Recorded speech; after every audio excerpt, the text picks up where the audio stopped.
research you've done that is very, very interesting is the critical window of gut development. Could you talk about that and what really happens during that window and why it's important?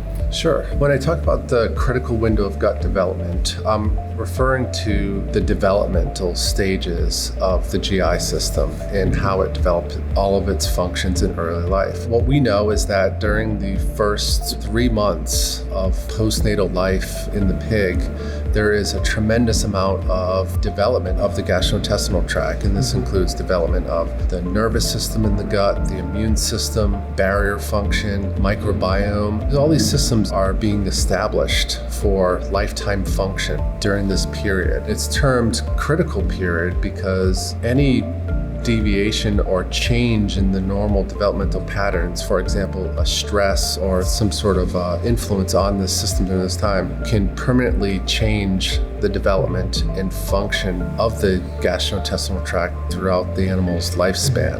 Yep. And that in turn can impact disease risk. So in thinking about weaning, which is obviously a very stressful event, your research is really interesting in looking at the timing of weaning and how that can impact disease later on as well. When you think about the natural weaning process in a lot of animals, this typically would occur about 3 to 4 months of age when the immune system in the GI tract is pretty much developed and ready for long-term function. We've been trying to understand how during this time period where weaning is occurring 2 to 3 weeks of age, how does that shape this long-term function in the gut?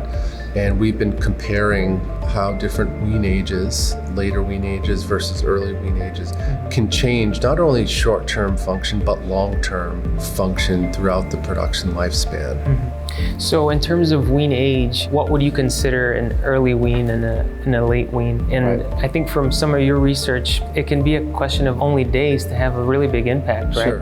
What we've shown is that even comparing animals that may be weaned at 15 all the way up to 30 days of age, that there is this pretty significant steep impact gradually as you increase wean age of having more optimal gut health. You're right in the sense that days matter because there's so much development. It's such a steep developmental curve. Delaying weaning for 2 days can make a significant impact.